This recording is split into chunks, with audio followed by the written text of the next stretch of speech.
Emirata Sipi 24 sata. Imam 3 pitanja. Prvo pitanje je bilo ovo u vezi sa misnim slavljima 24.25. Rekli ste 7 kvadratnih metara po vjerniku. Zašto se onda ugostiteljima ne omogući 7 kvadratnih metara po gostu u 12. mjesecu kada imaju najveći promet?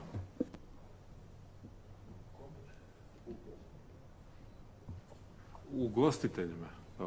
Ugostiteljske objekte smo zabranili. Dakle, ugostiteljske objekte smo zabranili ranijom odlukom. Pitanje je zašto im se ne omogući i njima pod ovakvim uvjetima?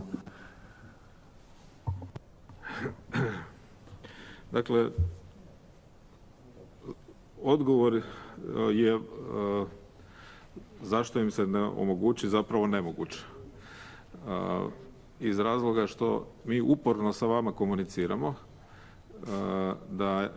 da mi našim mjerama nastojimo smanjiti kontakte, ali da ne zatvorimo i ne zabranimo određene aktivnosti koje su potrebne iz gospodarskih, društvenih, socijalnih, psiholoških, mentalnih i kako god želite razloga. I ova mjera je vezana uz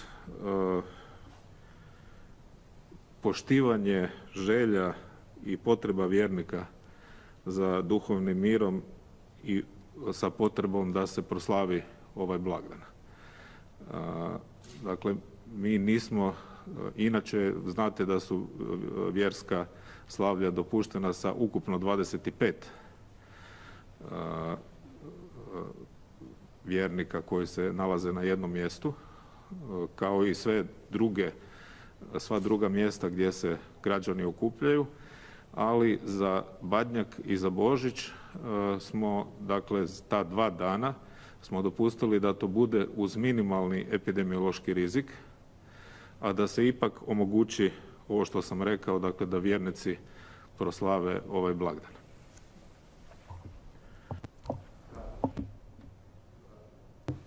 Kratko potpitanje, ispričavam se. Smatrali da je... Ovako, kolega, ja ne znam, vi ste vjerojatno novi ovdje. Inače, ovdje postoji, vidjeli ste da se svi drže toga, te prakse da svako postavi 2 pitanja. Molim vas, nemojte od jednog pitanja raditi 3 i onda 5 pitanja sve skupa. Dakle, to je nešto što je dogovoreno puno prije nego što ste počeli dolaziti na ove presice.